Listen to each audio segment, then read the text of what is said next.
Welcome back to another episode of LeaderShipping. I'm Caleb Nelson with Sifted. I think in this podcast, we really try to have fun talking about transportation, about shipping. Those two things oftentimes don't go together, but when you're passionate about something, it's hard not to have the fun come through. I can't think of a better guest who is extremely passionate about sustainability in transportation than Kevin Mireles. Thanks for being here, Kevin. Thanks so much for having me. I'm excited. Love the work that you guys do and love the opportunity to be able to talk about sustainability and helping shippers figure out how they can reduce their impact, cut their costs, and hopefully make the world a little better place. Yeah, man, I can't wait to dive in. I think this is going to be a really impactful episode for a lot of shippers who have those gut feelings of like, I want to be more sustainable, but I might not know exactly how, or I might think it's going to cost money. Well, I'm excited to jump into it, but to give our listeners an understanding or an idea of who you are and the impact you have in the sustainability space within transportation, you've got a wide background in shipping, marketing, product development, and others. You're a unique guest that we talk to because I think you are a jack of all trades.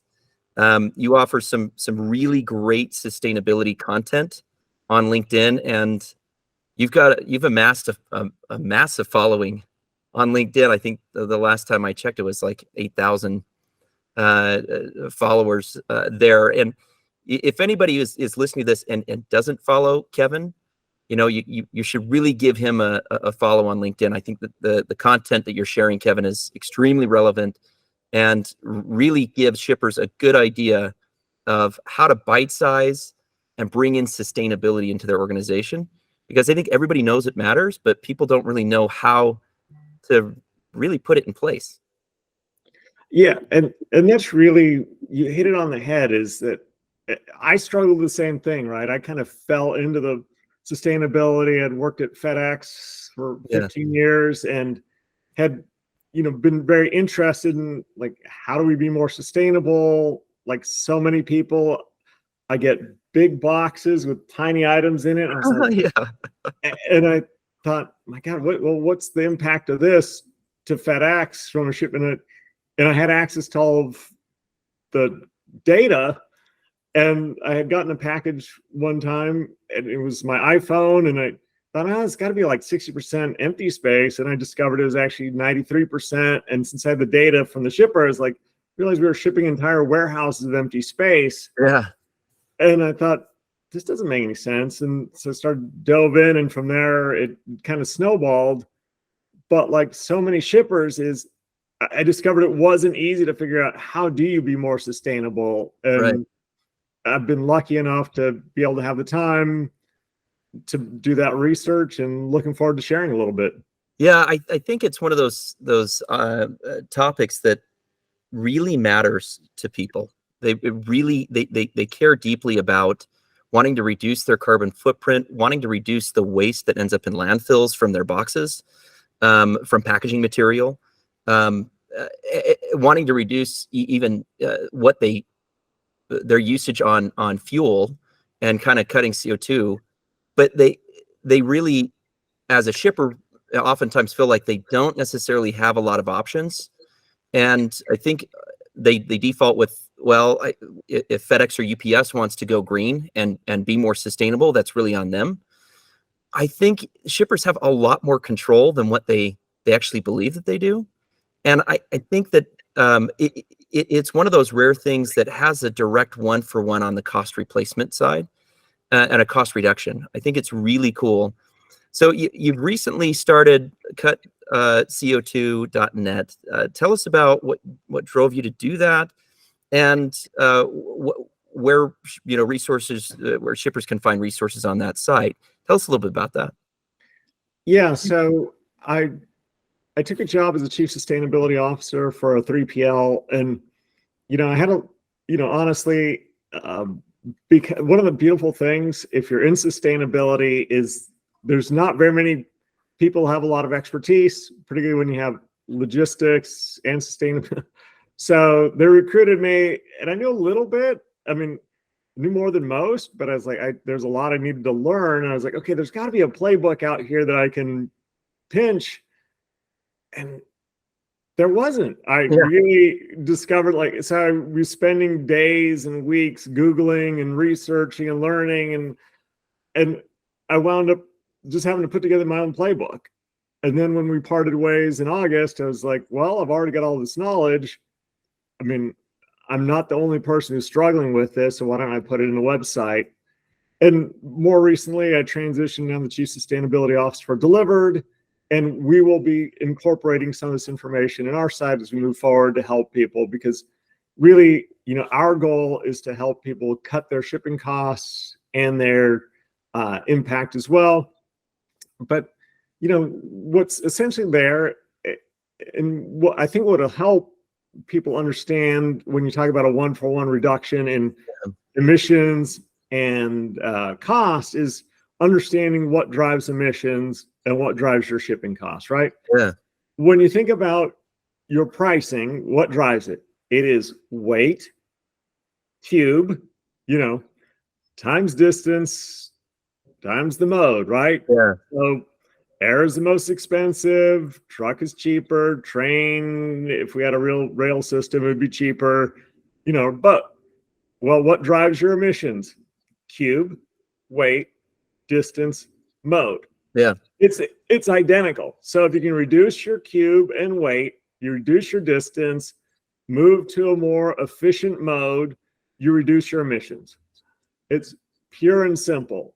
So then I think that's so interesting, because so many people I think have this mentality of, I almost see it like as the Tesla effect, where people see the value in going green, but they associate oftentimes with it being more expensive. Like it's a luxury item. Like, hey, I want to drive a Tesla, I just can't afford one. So, in the meantime, I'm going to keep driving my truck. I think it's one of those things that has a perception of it's more expensive. It's kind of that Whole Foods idea. to me, that's exactly. I think sustainability has a Tesla Whole Foods problem, and really, you look at Whole Foods, a lot of it's not very sustainable. Shipping stuff all over the world, this stuff. I mean, there's this whole mystique, and the nice thing in logistics, where I think is special, is right. And I hate to say this, we all love our jobs, but it is truly waste. I mean, if you think about it, is all the packaging and movement is waste. So if you can reduce it, you're reducing your emissions, you're reducing your costs, etc. And it's critical. And things need to get moved around, but the more you can reduce that, the better off you are. And that's basically, I tell people, like lean and green, they rhyme, and there's a reason, because they're both about reducing your cost, emissions, waste. And that's why, again, you get that 1-for-1, and we can talk about some different things you can do. Yeah, I think getting into some tactical things would be really helpful. Like, what if I'm a shipper and I'm using FedEx or UPS services? What can I be looking at? What should I be looking at right now in order to be able to do that? I think giving some of those will be really helpful. But if we take just one step back further from that, what are some of the current challenges that shippers face right now in terms of sustainability? It sounds like, from what we've talked about, it's a lot of just lack of understanding how the package moves and the levers you can pull that will reduce cost and therefore reduce sustainability, or improve your sustainability. I think the biggest thing, like you say, is education. And that was really why I put together the site, because it's so difficult to find information, right? Yeah. And people, right, when you're in logistics, you're dealing with crisis after crisis. You're like, where's my... Yeah, just get the packages out the door, man. That's what I hear a lot. It's hard. So, right, it's like you'd like to do that, but you got a business to run. And then in the sustainability community, I think we deserve a lot of blame, because we're talking about things like scope 1, scope 2, scope 3. We throw all these words out that people are like, what is this? I have no idea. and really it prevents people from figuring out, like, well, what can I actually do?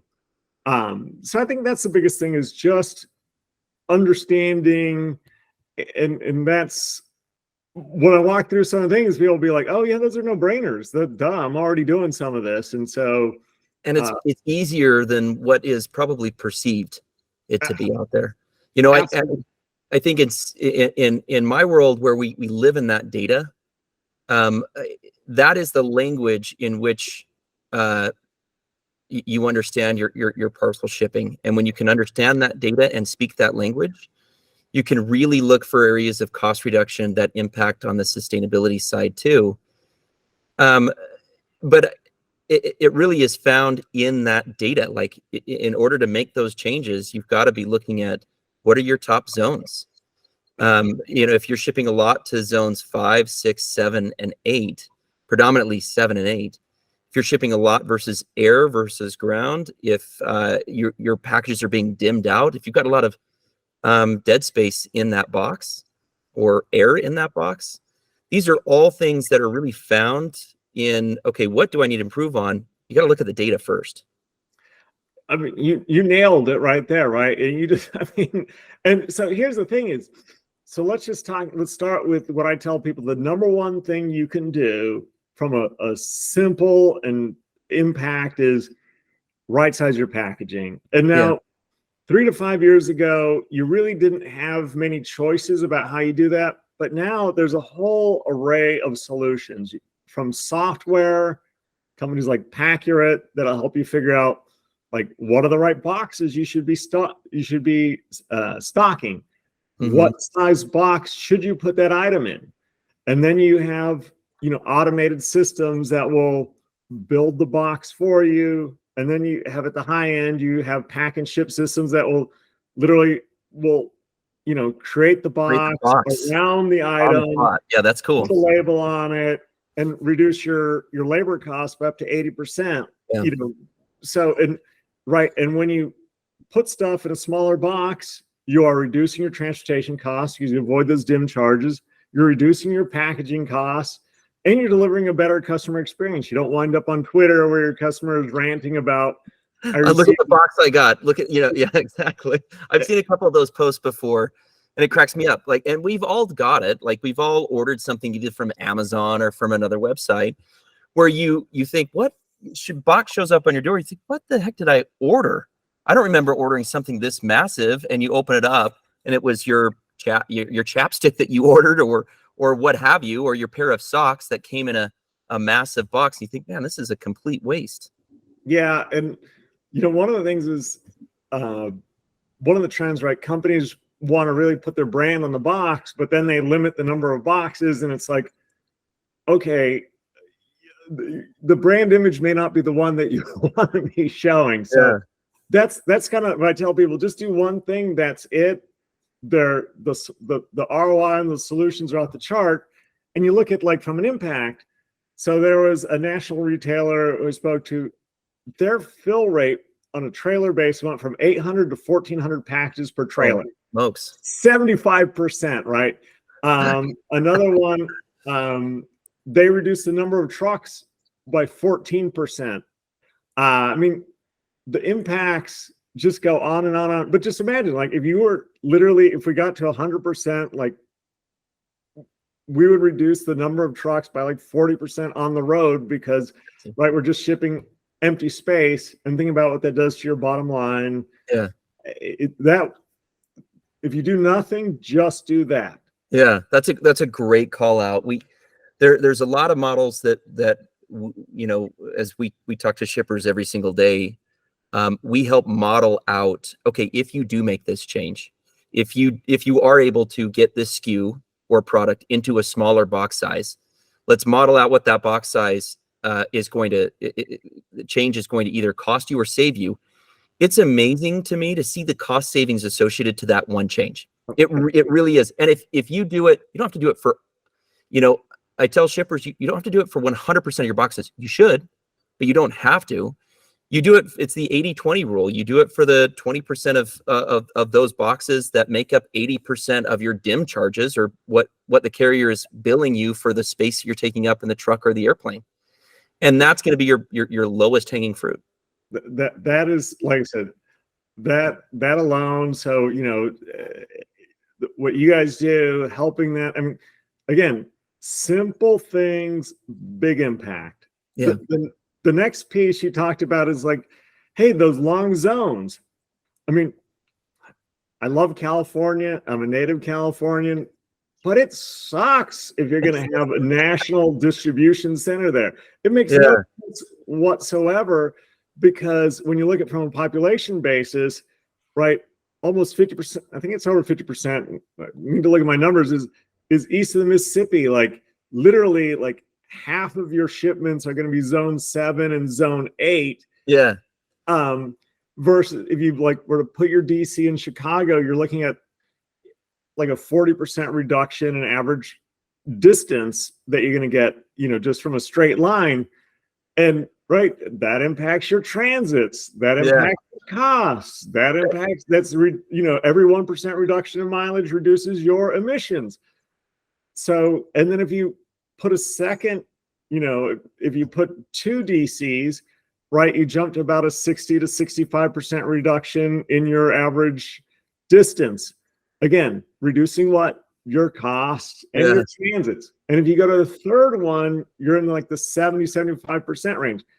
So, I mean, you do get the law of diminishing returns. So that just the biggest thing is, hey, if you only want to put your stuff in one DC from a managing your inventory complexity, put it, more in the center of the United States. And I'm sure you guys help people with that, doing that analysis, or, put them in 2, just put your fast movers in a second one. It's amazing that the shippers that I see that have it together the best, meaning have the best, not just best in class pricing, but the lowest transit days, so faster to the client, lowest damage percentages, and I would say the ones that are most flexible. And I think flexibility, I think COVID in supply chain, I think it really tested the flexibility of people's supply chain, and it failed. I think a lot of people's supply chains are really brittle, and having that crack or fracture in that pressure, made shippers really understand the need to be flexible. I can't think of anything more flexible than having options of where you're shipping from, based upon where your customers are at and the products that you're selling.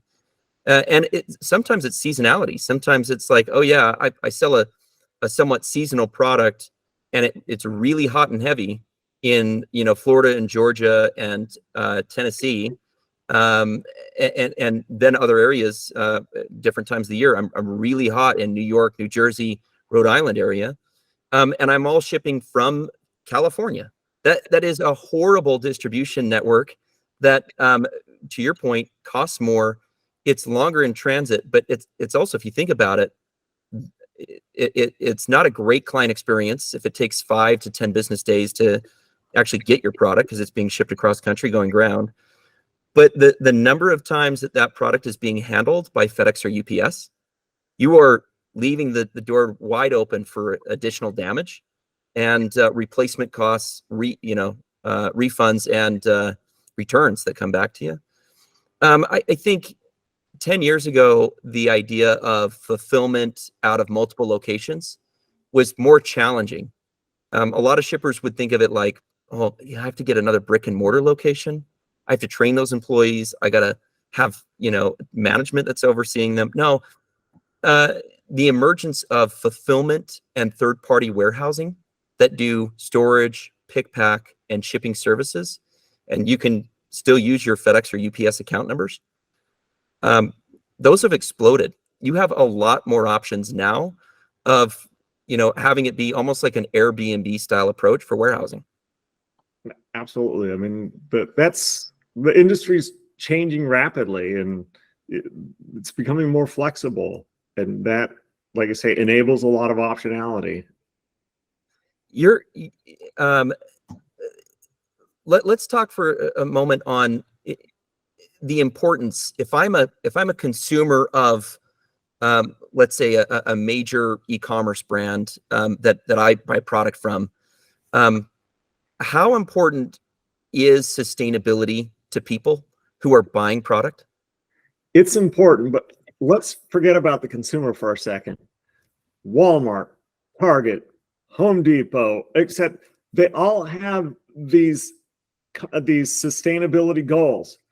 They're Yeah. going to go from a nice to have, we want you, to thou shalt. And that will be happening over the next 12 to 36 months. I'm already Yeah. beginning to hear stuff. So, and those are big companies that, and again, it's going to start at the top and ripple down.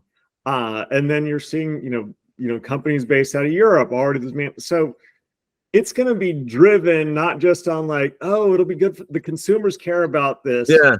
It's going to be like, hey, you need to do this. Way You to need to do show it. me how you're reducing, because otherwise you're not going to be able to get my business. Yeah. I think that's one of the things is, yes, consumers care about it, but let's be honest, it's really difficult. There's no like labeling, like, when you go to the store and you look at the thing and you say, okay, how many calories, how much salt, that doesn't exist. So it's a lot of like, feel good. Oh, this is, and that's what, like the whole food stuff, right? It's chock full of stuff that's, supposedly more greenish, but it's water shipped from Switzerland in an aluminum can. And it's like that. Yeah. There's nothing green about that, folks. But it's really going to be driven by these large retailers mandating, like, you need to measure this stuff and you need to show me how you're going to help me hit my goals. In addition to them, as consumers will also be pushing it as well. And everybody wants to be sustainable, but everybody has to be profitable.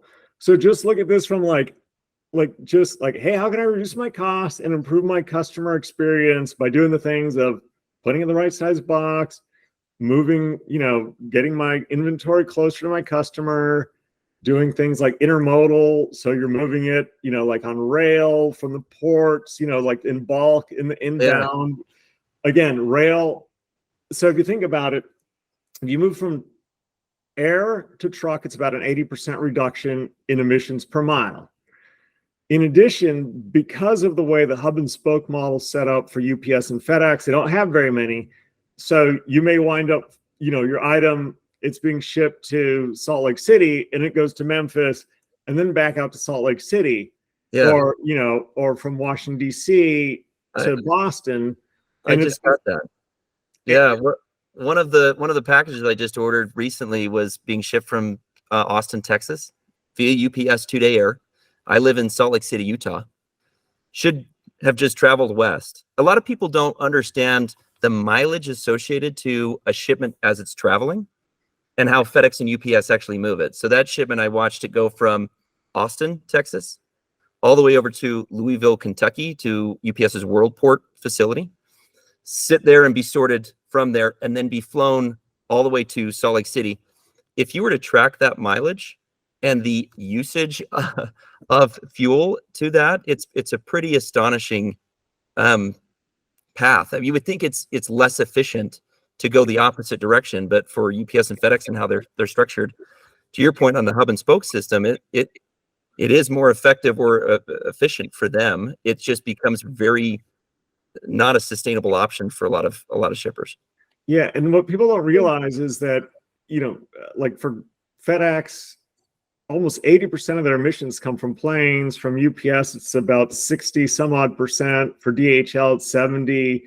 So, they all show on their sustainability reports, the bike courier, but that's just like this teeny tiny fraction. It's really in the line haul. Yeah. And so, the number one thing you do is just not ship express. But if you are, put your stuff in Louisville, put your stuff in Indianapolis, put it in Memphis, where you're like going direct from there. So if you got it, let's face it, there's a reason why those exist. And if you're shipping, high value items that, need to get there, put your DC there, because you're going to reduce a ton of mileage. And also the other piece is the most CO2 intensive is liftoff, right? You're climbing. Yeah. So if you're shipping, say, from Austin to Salt Lake City, and it takes off initially in Austin or goes to Worldport, and then it takes off again. So not only is the mileage much greater, but then each of those is more intense. So that's really interesting. To hear you say, try not to ship express is probably shocking for some listeners, but in reality, no business should be the way you can structure your transportation today, your parcel shipping today. You can reach 98% of the United States in a ground network if you do it properly. If you have it set up in the correct manner. There's a lot of shipping managers that are probably listening that are like, yeah, we shouldn't be shipping express, because if I have it set up properly, I can just ship ground and reach the United States within a prime-like experience of 2 to 3 business days. Yeah, and that's the thing, right? It's, from my perspective, there's way too much focus on electric trucks and sustainable aviation, all this stuff that's really going to be like take a decade before it comes, when there's so much we can do today. Yeah.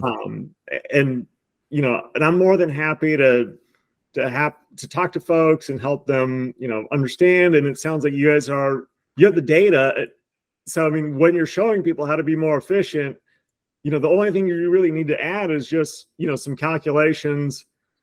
Again, you've already got the distance, you've got the origin, destination, you've got the mode, adding the piece to calculate the actual emissions. I mean, it's kind of a no-brainer, and you've got a whole nother value add for your customers.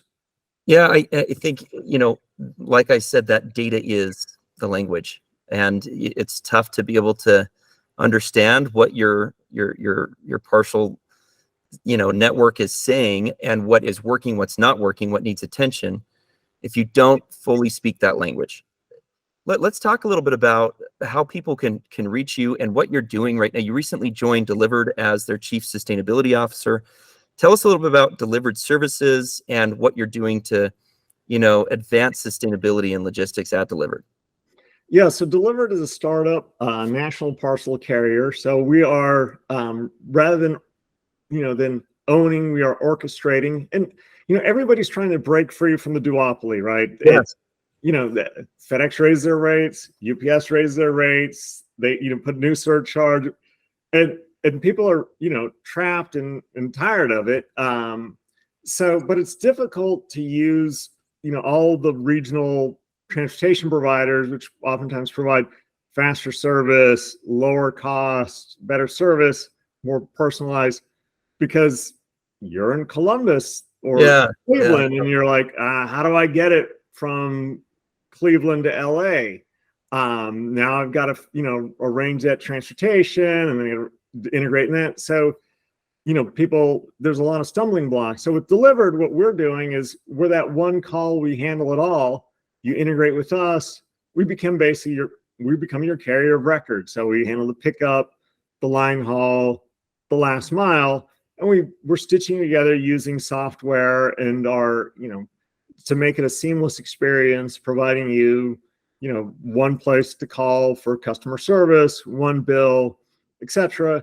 And since we're not tied as much to the hub and spoke model, we're able to leverage more efficient models, so get things faster, more again, point to point. So we just make it easier, more inexpensive, and ultimately more sustainable. And so my role is, it's a startup, so probably 10% of it's related to sustainability. Yeah, and 80% I know how startups go. And that's the beautiful thing about transportation, especially on the final mile side, is there has been this fever of startups and innovation since COVID, and I love to see it. I mean, I come from that startup world, and there is something really great about coming in and disrupting an older industry that clients are desperate, like you said, to get out of the standard. Okay, I got 6.9% on average GRI that hit me. My cost went up $200,000 for from December 31st into January of this year. What can I do about it? Because a lot of people just feel like their hands are tied. I think they have more options than what they believe. Yeah, no, absolutely. And like I say, we're, one of the beauties of being a startup is, we're very flexible, and we're really looking to, work with our customers as partners. And as part of that, one of the things we're going to be doing is actually launching a right sizing, partnership where we'll help our customers, find solutions that can help them reduce, the size of their packages. So that way they can cut their costs. And it helps us be more efficient, right? On the line haul, we were able to fit more stuff in. So we're able to pass those savings along. Our real goal really is to be your partner, help you grow your business. See, I knew we were going to have fun. I knew this was going to be a conversation where you get two people that are passionate about something. It's going to be a fun conversation. The floor is yours, Kevin. Where can people reach you? How can they, interact with you and connect with you? Yeah, I'm pretty active on LinkedIn, as you mentioned. You can certainly, visit our website, shipdelivered.com. I also have, my personal website, cutco2.net, where you can go and find insights and list information about how to, the top 10 things you can do to cut your emissions as a shipper. So that's probably the best way. And then, when I think about your business, you guys having all that data sit on just a huge opportunity, because one of the things that I saw is today, like, you do reporting, but you can't really do much decision making on it because you don't have visibility, particularly to the routing. And since you have all of that information, you'll be able to tell people, like, well, if you use this carrier, here's how many miles to this destination versus that one. They may be the same zone, the same pricing, but can have tremendous different from an emissions perspective. And I'll give you a for example. Like, if you're shipping from Washington, D.C. to Boston, right, it's about 400 miles, as a truck drives. But if you go to use UPS and go through Louisville, it's about 1,300 miles. If you use FedEx and you go to Memphis, it's about 2,000 miles. So it's about a 30% difference in emissions. Yeah. So the pricing is probably going to be very similar, but you guys are going to be able to help them tell, like, well, on these lanes, 80% of the time it's going to go like this, and you can, reduce your emissions by using this carrier, that just because of the way they move. So I think you guys are, have just a huge opportunity to mine that data, to give people the insights they need to make decisions, because that's really one of the missing pieces that I see.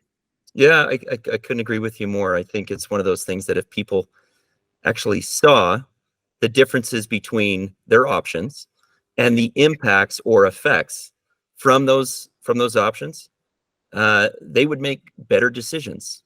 And that's the whole purpose, right? Make better decisions being validated by the data that you see in front of you. Yeah, and unless you have that, right, it's hard to. How do you make decisions without having that insight? So yeah, gut feeling. There's a lot of people I talk to that say, I have a gut feeling that this is right, and what that translates to be is, I want to do the right thing, I want to make the right decisions, but I don't have the visibility to actually validate it in the way that I should. And if you try to do it in Excel, it just becomes a complete nightmare. But I would really encourage anybody who's listening to go to that cutco2.net. I think one of those things that there's something really interesting is that, to your point, that there isn't just volumes of information, and there's no sustainability and logistics for dummies books out there on Amazon. So getting some high level information of what you can do, how you can impact what you can control to reduce your overall carbon footprint, I think is, as a shipper, a responsibility we all have. Yeah, and like I say, it's once you kind of have somebody walk you through it, the light bulbs go off, right? Just think about, like, how do you cut your costs? And when I tell people that, they're like, this is, I get it, right? And I think that And for me, it took me a long time, like scratching my head, like, what is all this stuff? How do I, oh, so Yeah. anyways, I'm happy to help. Please reach out on LinkedIn. I'm also going to be hosting some webinars. I have my sustainability and profitability and logistics 101 webinar that I'm going to start kicking back up to at least once a month. People can just join in and get some insights. And my goal is to make it easy, because the people who are listening to this are very busy. It is not an easy industry, right? There's so many variables. There's things are always happening. So I think that's one of the keys, is we need to make it easy for the people who are, running our country, keeping things going. Yep. Low hanging fruit. That's where it's at. Follow Kevin on LinkedIn. That would be my kind of parting comments. He gives some great kind of bite size, making it easy to be sustainable in transportation content that's out there. Kevin, thanks so much for joining. I really appreciate it. It's been a great conversation. Hey, thanks so much. It's been a lot of fun. Hey, thank you everybody for listening to this episode of LeaderShipping. I had a wonderful time, and I hope you did too. There's some really valuable resources that we just covered that you should take into your business. Sneak peek and teaser into next episode. Really, our next episode is really focused around Amazon and the Amazon world. We'll go over Prime Day preparation with our guest, Matt Snyder, who's an Amazon e-commerce expert, VP of online retail at Very. Matt is a phenomenal resource. We're excited to be able to chat with him, and some really cool things happening in the Amazon space right now. Buy with Prime is a big one. And will Amazon compete with FedEx and UPS? That's what we're going to be covering also on our next episode. Remember to like and subscribe. Go to Spotify, Apple Podcasts, or any other podcast platform. Be sure to subscribe so you never miss a new episode. I think what we're delivering here is ultimately intended to make your life easier and to make you more successful at your job working in logistics. You can also check us out on our Sifted's YouTube channel, where we upload all this as well, or at sifted.com to learn more about what we do and how we live in that data to provide more insights and cost reduction to you at the bottom line. Thanks so much.